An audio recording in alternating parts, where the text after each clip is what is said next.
Welcome to Liberty Law Talk. This podcast is a production of the online journal Law and Liberty and hosted by our staff. Please visit us at lawliberty.org, and thank you for listening. Welcome to Liberty Law Talk. I'm the editor of Law and Liberty, Brian Smith. Joining me today is my friend Sam McGregor. Sam is a distinguished fellow in political economy and senior research faculty at the American Institute for Economic Research, as well as a contributing editor for Law and Liberty. He's the author of numerous books, including the subject of our discussion today. He's just released The Next American Economy: Nation, State, and Markets in an Uncertain World. Thank you for joining me, Sam. Brian, it's always good to be with you and good to be on the other end of the podcast. I thought you might enjoy that. So longtime Law and Liberty readers might already know the answer to this question, but I wanted you to talk some about what led you to write this book. Well, as the title suggests, The Next American Economy, Nation, States, and Markets in an Uncertain World. America is very much at a crossroads right now when it comes to its future economic direction. We have a choice, I think, really between what on one hand I call a type of state capitalism, which is essentially extensive government intervention in the economy via protectionism, industrial policy, etc. Or we have a choice of moving in a free market direction. And by free market, I mean more than just markets. I mean all the institutional and cultural underpinnings of that type of economic system, which I think has assumed a particular form in the United States. So there's that big choice, I think, that is increasingly laying before us.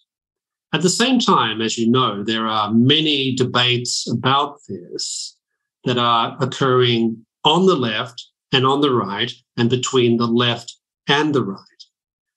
And traditionally, in much of American politics, these debates have fallen more or less along left-right lines. But one of the interesting things about this particular debate is most of the heat and light about this debate that is occurring on the right, which is an interesting phenomenon because at least since the 1980s, up until I would say around about the mid-2000s, the right in America was more or less behind the case for free markets.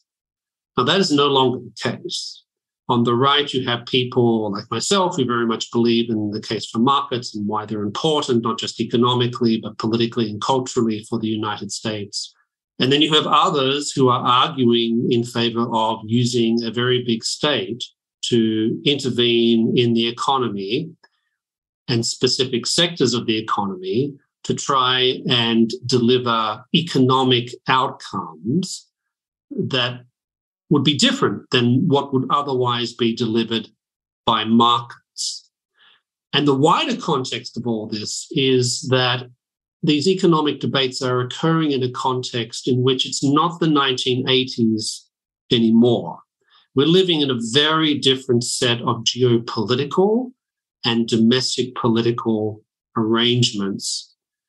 And those of us who believe in markets and those who read the book will discover that while I recognize some of the problems that people on the other side of this debate are pointing to, I think their diagnoses are often wrong, and I think certainly their solutions are very wrong. It's very clear to me that those of us on the free market side cannot talk and act and think as if we're living in the 1980s. So much has changed between now, since then and up until now. And if free marketers don't adjust the way they argue, not so much the content, but the way they argue and the narrative they present their markets, their arguments for markets in, we'll lose this very important debate. And I think America will be worse off for it. So that's why I wrote the book. The first part is really trying to set the political scene, then go on and explain why protectionism, then industrial policy, but also this phenomenon of stakeholder capitalism, which we'll probably say more about later, while these are very bad alternatives for America. And then I try and outline what I call a creative nation, a competitive nation, and a nation that's a trading nation as the alternative. But again, wrapped up in a particular narrative that I think goes back to the American founding and the American experiment, because if these arguments are not made in this type of way, with this type of context, and with that narrative, the case for markets will increasingly lack legitimacy in the United States. So it's not just a series of economic problems we're dealing with some serious political challenges as well. So speaking of politics, I mean, I agree with you completely that all of the really interesting stuff being said right now is on the right about this. But what I'd like to hear is your story of how conservatives got here. Conservatives here understood as national conservatives. Where did that movement and its associated industrial policy advocacy come from? And what do you think the best case on their side is? Clearly you disagree with it, but one of the things I thought was interesting about the book is how you tried to unfold some of the ways they fell into this position. So why don't you tell our listeners about that and sort of unfold this narrative? Where do you think this came from? Well, one of the things I've tried to do is to give as fair a case to the other side as possible, because I don't like producing straw men and tearing them down, because frankly, that's what the other side do on these topics for the most part.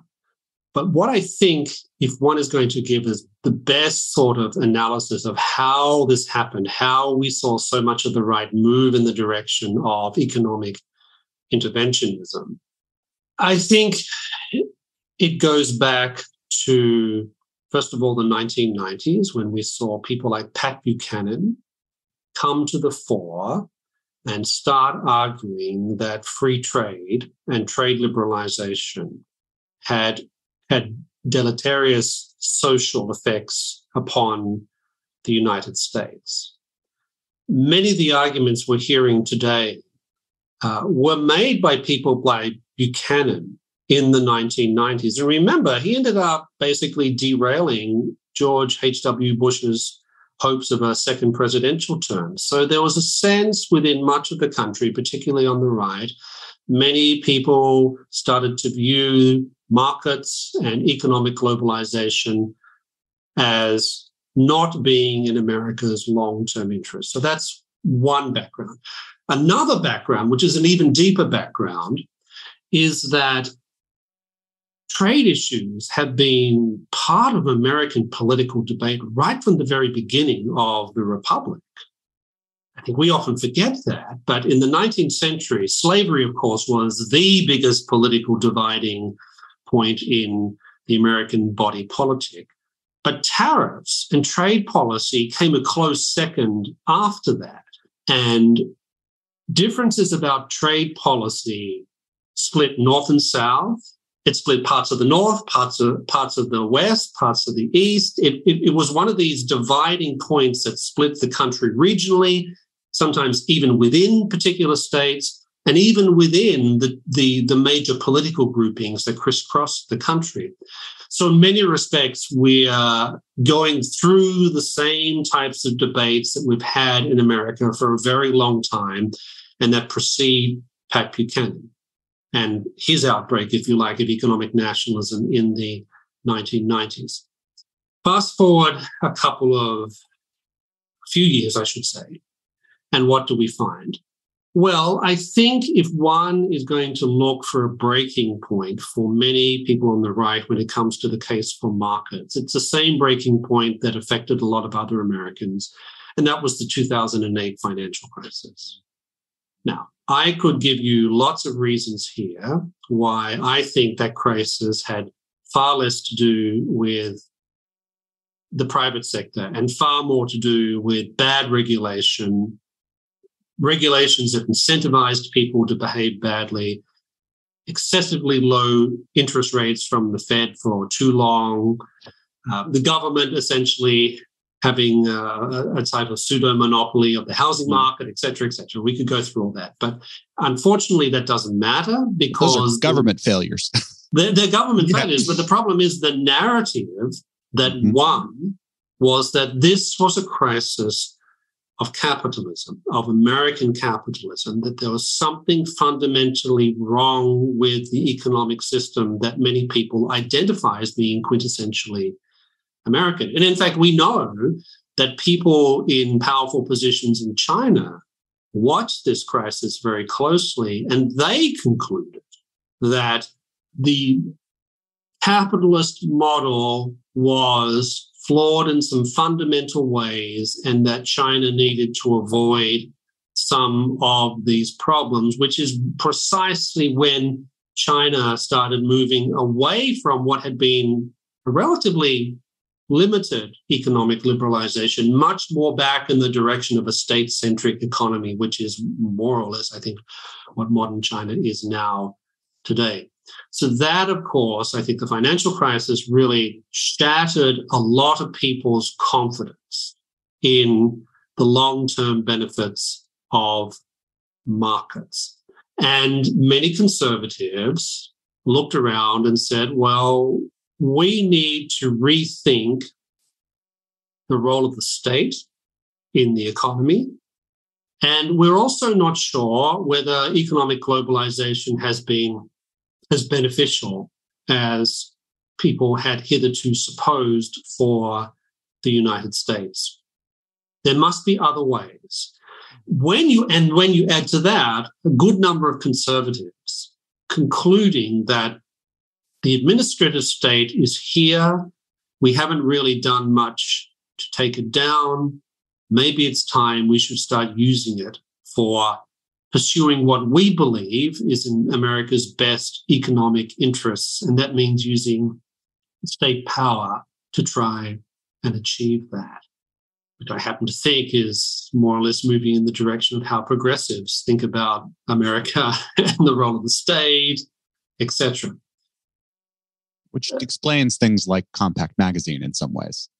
It explains many things. It explains the shift away from markets that you see on the part of a good number of hitherto market-friendly magazines. You mentioned Compact, which of course is a new magazine, but you can look at others, such as First Things, for example, which now I think it's fair to say takes a more skeptical view of the role of markets. Another thing which I think is also driving some of this is that America clearly has some serious social and cultural problems, whether it's drug addiction, whether it's things like young men who won't work, don't want to work and won't work, whether it's things like declining birth rates, whether it's concerns about the implications of immigration for national sovereignty, et cetera, et cetera. All those social and cultural problems, and some of them are actually real problems. The fact that young men are not working is a real problem. The levels of drug addiction, levels of family breakdown, these are real problems. There's no doubt about that. But many conservatives have apparently concluded that the causes of these problems are primarily economic. They often associate these things, for example, with trade liberalization, which they would argue has emptied out manufacturing and created rust belts, etc. And I happen to think that's all false. But that's the narrative that has established itself on large parts of the right and parts of the left as well. And many people on the right have concluded that this is primarily an economically caused problem, and therefore we need to use the state to engineer economic solutions that will fix these problems. Now, again, I happen to think that that's a highly economistic explanation of these problems. I think the economy has relatively little to do with these things and much more to do with the social and cultural changes that flowed from the 1960s, as well as things like the disaster, otherwise known as Lyndon Johnson's Great Society programs. Yes. So the idea that the state can fix these problems through raising tariffs or introducing industrial policy strikes me as fanciful. But nonetheless, these social problems, I think, are what are driving many conservatives in this type of direction. And the last thing I'll say about all this is that I think free marketers' responses to many of these questions has been inadequate. What do I mean by that? I mean that the response of free marketers has been to focus heavily on the economic problems associated with the economic arguments being made by people on the right who want protectionism, want industrial policy. Free marketers have gone very hard, and I go very hard at them as well, about they don't understand trade, they don't understand basic elements of things like comparative advantage, trade-offs, the damage that protectionism does to an economy. They either don't know or they ignore the very real systematic and epistemological problems with something like industrial policy. And that's all fine, and that all needs to be said. But if free marketers are basically saying, look, these other things don't work, they're inefficient, and what we have to offer you is efficiency and effectiveness, well, that's fine. But that's not a compelling narrative at a time in which politics heavily revolves around questions of identity. Who am I? Correct. What community do I belong to? What is my nation? Who is my tribe, etc.? And if free marketers don't understand that they need to move their arguments so that they invest them with a narrative that is cognizant of just how much the center of debate has shifted, then they lose. No matter how good the economics arguments are, if you don't have a compelling narrative that goes beyond the economy and touches upon things that Americans care about, you lose. And that's one of the things I spent a lot of time in the book trying to do, is to show, look, free marketers have to be very clear that they love America, right, that you can be in favor of free trade because you love America, and you have to disassociate yourself from the likes of Klaus Schwab and the World Economic Forum, who don't care about America. You have to be very careful in how you make your arguments. You shouldn't go around claiming that free trade automatically brings peace and harmony in its wake. That's not true. Adam Smith, by the way, didn't believe that was true. Neither did David Hume. So in other words, or Alexander Hamilton. Lots of these people really didn't believe that. Smith is very clear about this, that free trade does not necessarily lead to greater harmony between nations. And I think free marketers made a mistake when they started rolling that argument out in the 1990s and early 2000s. George W. Bush used this argument. Bill Clinton used this argument. And to many people, it was compelling at the time. And it also fit this wider narrative of Francis Fukuyama's End of History and the Last Man. So we're all at the end of history, markets and liberal democracy for everyone. This is inevitable. Well, nothing, my friend, is inevitable. Right. And the other thing that I think you picked up on in this book, which is really fascinating, is the degree to which if you began taking political economy or globalization politics courses in the early 2000s, it was almost spiritual, this understanding that the world was moving in the correct direction because of these free markets, which invariably were defended solely on these utilitarian grounds.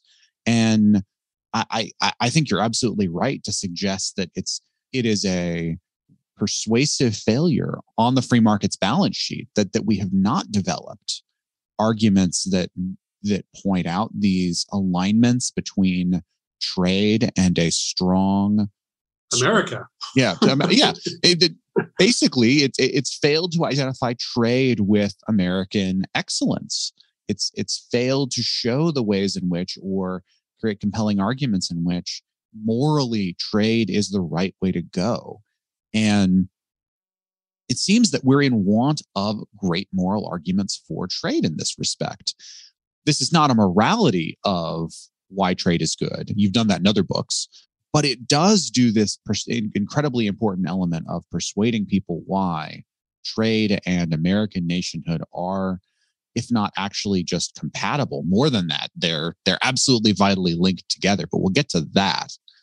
I also really liked the way in which you laid out this sort of course of the 1990s. But one of the things I wanted to draw our attention to next is that you give a lot of examples of industrial policy failures in the book, ones that you will not hear in ordinary discussions right now on the right, I think, generally. But which of your examples do you think best illustrates why industrial policies don't deliver as promised? Well, that's a hard question because there's so many of them, right? So the one I'll talk about is Japan. So I'm old enough to remember at the end of the 1980s, early 1990s, I remember being in high school, going off to college. And I remember that we were all told in the Western world that Japan was the future, that Japan, because of its specific economic model, which involved a considerable amount of industrial policy, was going to supplant the United States as the world's biggest economy. And this was reflected in literature. Mm-hmm. I remember reading Rising Sun. Novels. Rising Sun, Yeah. right? The film, and that was turned into a film. Or remember the first Die Hard film. Right. Right. So the Nakatomi Tower, right? So this was a whole narrative of Japan, because it had deployed industrial policy, was going to be extremely successful. This is why Japan was successful. This was why it was going to eclipse America, etc. Well, lo and behold, within 2 or 3 years, Japan slips into 20 years of sustained stagnation.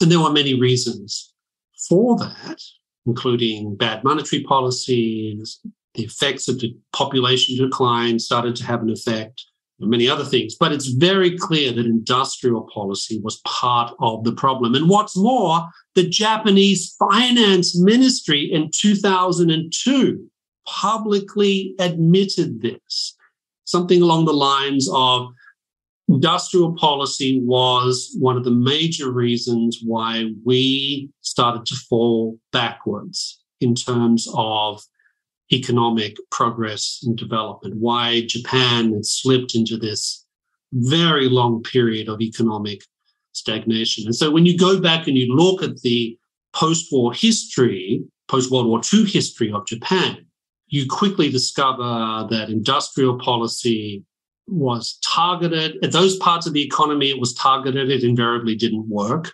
That those parts of the Japanese economy that were incredibly successful were precisely the parts that did not have industrial policy. It's also very clear that industrial policy in Japan, like all forms of industrial policy, became heavily cronyistic, heavily linked to the ruling Liberal Democratic Party, and where government subsidies and different forms of industrial policy went, tended to go to where particularly powerful politicians wanted them to go, rather than whatever they were saying was going to be the best dollars spent in the best part of the economy.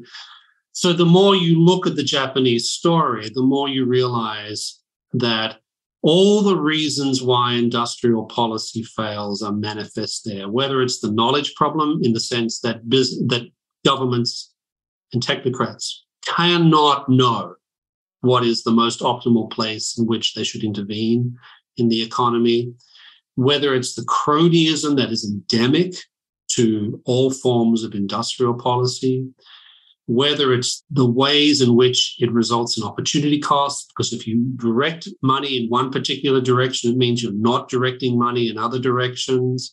And I go on and on in one of the chapters about this. And I say that the Japan example is full of warnings to us as to why we should not go down this path.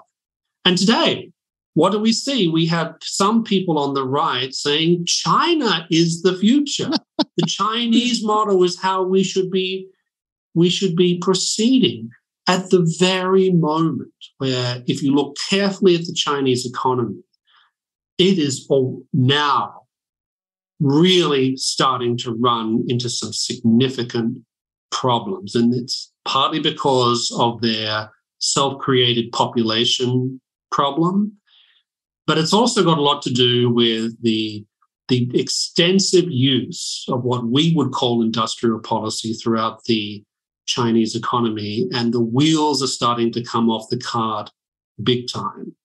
So the parallels between the 90s and today in terms of Japan and China are extremely striking. And what's interesting, I find, is that when you raise these pretty well-established points of historical and economic evidence, the people on the other side of this debate frankly don't have answers.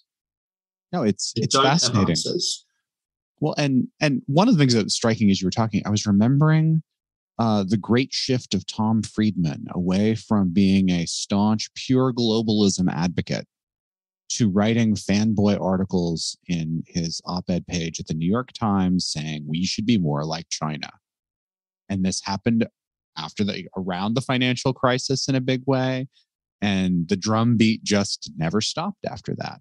But it is fascinating, the difference between China and Japan here. The one that admitted failure was the regime more like us. And yet we can't take them admitting the failure of these policies as a piece of evidence. It is pretty striking. But I wanted to shift to the left a little bit more for a moment, because you do spend, and I suppose the way I take it in the book is, the place where there is the most intellectual energy right now on the left in these economic issues strikes me as the environmental social governance movement. ESG. How do you think those imperatives threaten our prosperity and sort of create a parallel or aligning with the rights industrial policy advocates to threaten prosperity?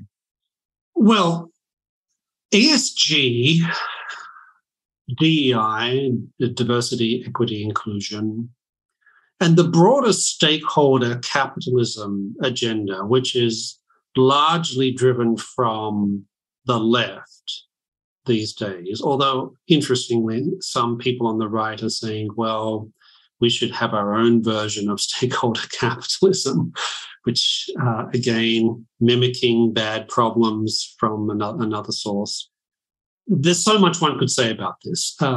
One is that when you go down the path of saying profit and shareholder value are not the primary objective of business, whether it's a privately owned company or a publicly traded company, when you start going down that path, then I think you start to disrupt in a very bad way the telos, to use an Aristotelian term, of what business is supposed to be about.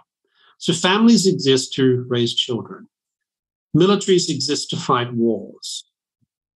Business exists. Its defining characteristic is to produce profit and shareholder value. Otherwise, it's not a business. It's an NGO or it's something else, but it's certainly not a business. And ESG and stakeholder capitalism and DEI all reflect attempts to relativize profit as the purpose of business. And we often talk about the latter as shareholder capitalism.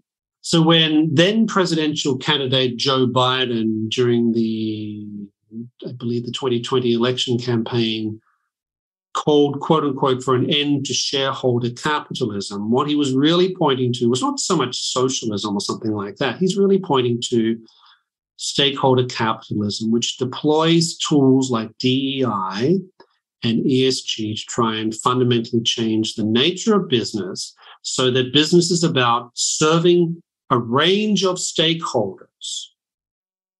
Now, there's one way in which you can talk about stakeholder capitalism in a very sensible way. I mean, every business that goes into any community has to assess who are the primary stakeholders in this community, who do we have to work with, who do we have to deal with if we want to have a productive presence here and we're able to make money. No business can ignore those sorts of things.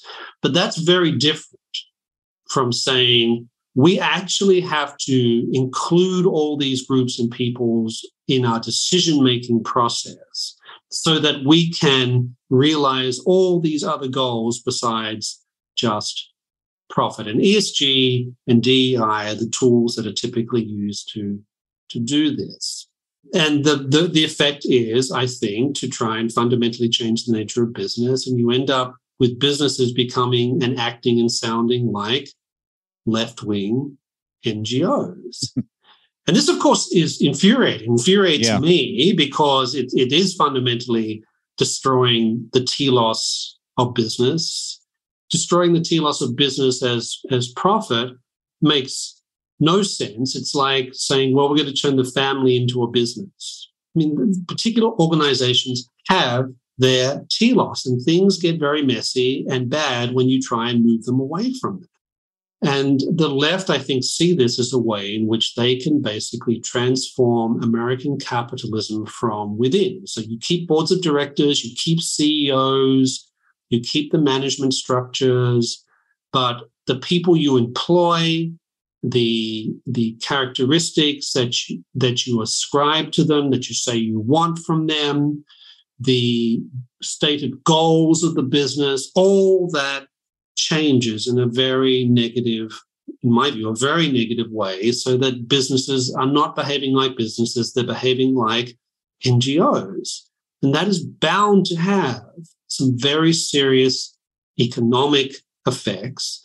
It's also going to have some very negative political effects because the other side of politics, the right, will say, well, okay, if business is in bed with the left, then why should we care about free enterprise? Why should we care about protecting business from excessive regulation? Why should we care about those who tell us we shouldn't be using state power to try and deal with these types of problems? Now, I happen to think that using direct intervention or even antitrust law to try and deal with this problem coming from the left inside the American business community is a very bad idea. But much of the business community has set itself up now for being a target from some people on the right, and they've been set up in this position by people on the left who, by the way, have no particular interest or concern for markets and capitalism. They're not doing this because they're trying to forge some sort of new consensus in favor of markets. No, they're trying to change the nature of American capitalism so that it's not really American capitalism anymore. Instead, it looks much more like a 1970s European social democracy, over which, of course, is laying a fair amount of what would be called corporatism. Corporatism, the idea that you have government, business, and it used to be unions working together to sort of decide, make all the decisions, to make all the requisite policies that they decided are needed, which of course leaves lots and lots of people out of the political equation, pushes people out of markets, and creates all sorts of very negative consequences for the economy and the society as a whole. But that's the sort of mentality, I think, that's driving some of the stakeholder capitalism, and it's profoundly anti-market. It's profoundly anti-market, and it's profoundly limited government. And I think some businesses have gone down this path because they think, well, if we don't do this, it's going to get regulated for us. So let's preempt it. Well, guess what, corporate America? You're already starting to be regulated along these lines. The SEC has moved in this direction. Numerous government agencies are moving in this direction already. So if you thought you were protecting yourselves from potential regulation, you've made a serious misjudgment, and you've let the enemy inside the castle, which leaves you in a much weaker position to fight back. Right.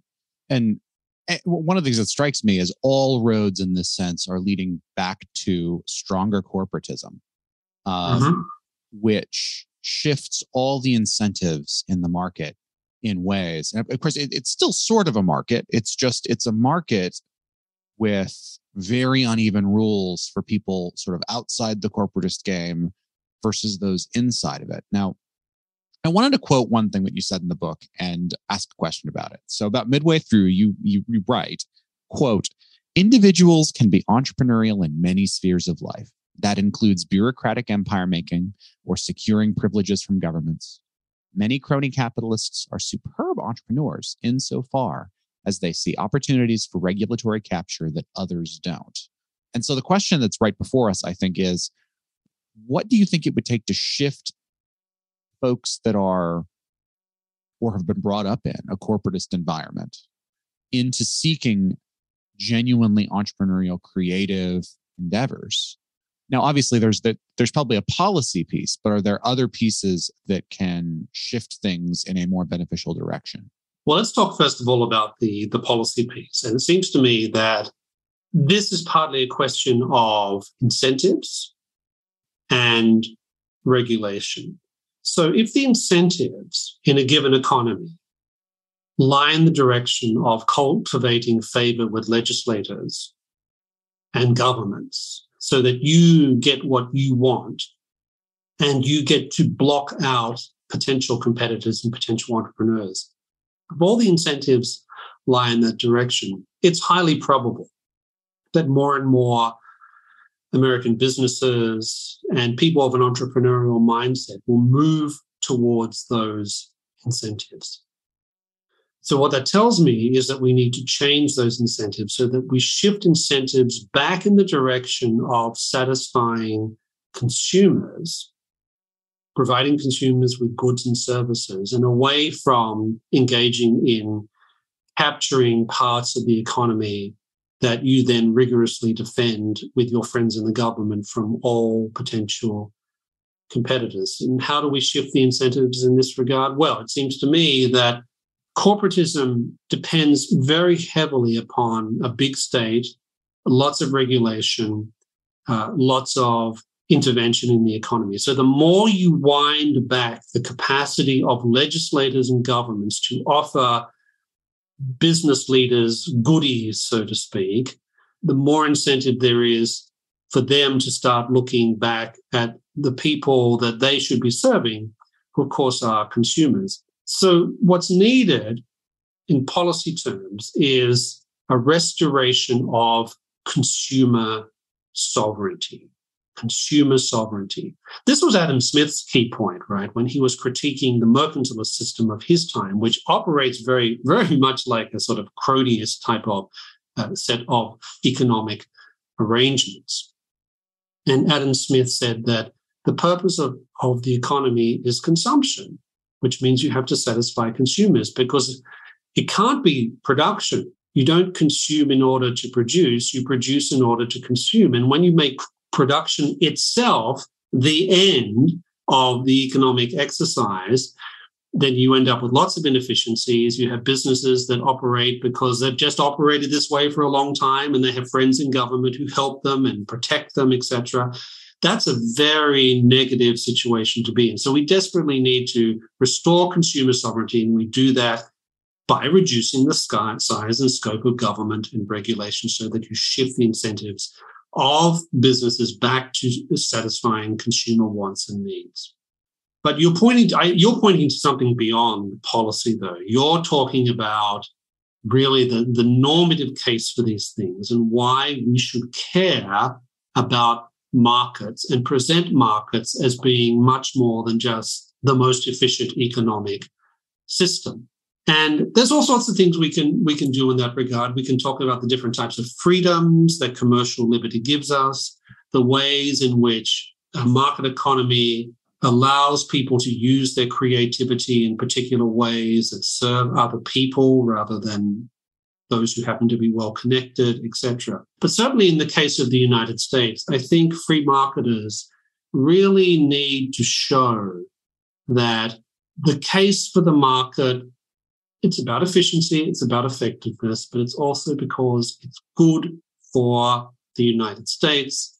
It's good for 330 million Americans. And it's good not just because it's economically good, it's also part of who we are as a people.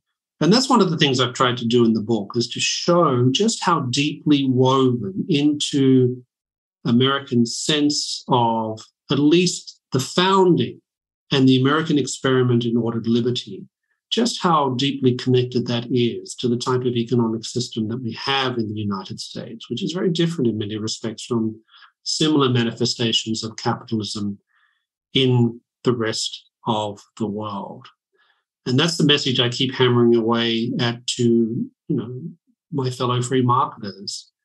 If we don't change the narrative, if we don't make it very clear to Americans that the free market is not about the sort of opaque, no borders, a borderless world utopia, everyone trades freely, endlessly. It's not about that. All trade is wonderful. Free trade is good domestically and internationally.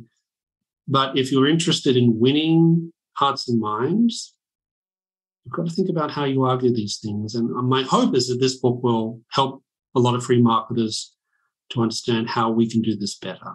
So I wanted to finish up by pointing directly to this. You conclude, as you say, by pointing toward this new way of thinking about things. But it's actually an old one, as you point out in the book. Now, a lot hinges, you say, on framing our rhetoric around convincing people that America needs to be understood as a commercial republic. Mm-hmm.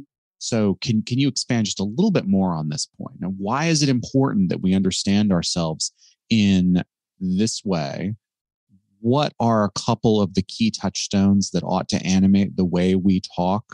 And by we here, I mean journalists, educators, people who are engaged in forming citizens. What are some of the key touch points that would do this? Well, there's a lot. So first of all, it's very important, I think, if you go back and you read key founders, key documents that they wrote, speeches that they gave, it's very clear that most of them thought that America's future lay as a commercial republic. Now, there was a debate. We should remember that. There was a debate in the founding about, let's call it the future political economy of the United States. There were people, Thomas Jefferson is maybe the most well-known, who wanted to see an America in which the economy was essentially focused around agriculture, small farms, sort of yeoman farmers, etc. That's sort of Jefferson's view, because he saw this as reminiscent of classical Greece and classical Rome, and he was worried that commerce could be corrupting, right? But then there are lots of other American founders, and you find this particularly in the Federalists. This is what I found particularly interesting. If you go through the Federalist Papers, the vision that emerges is of America as a commercial republic. So republic, by republic they mean certain forms of government, self-government of individuals, self-government of the nation, but they also had virtues in mind, that there were certain virtues that were very important for being a good person, obviously, but were also beneficial in terms of how one went about acting economically. So America is a republic of a particular type, and the adjective commercial that informs that republic tells us a great deal about what people care about, what they do, how they preoccupy themselves, what they think is important, etc. So, and that's a commercial republic is very different from an agricultural type of polity. It's very different from a mercantilist type of political economy. It's certainly very different from the type of economic systems that were very prevalent in continental Europe and south of the border, so to speak, that were very prevalent throughout the world at that particular point in time. And a commercial republic is one in which people are entrepreneurial, in which competition is everywhere, and people are trading everywhere. And here's the interesting thing about this. It turns out that commercial republics are not sort of enfeebled by their involvement and immersion with commerce. And the argument of many founders, including George Washington in his farewell address, which is where I think you see this vision of a commercial republic particularly well spelled out.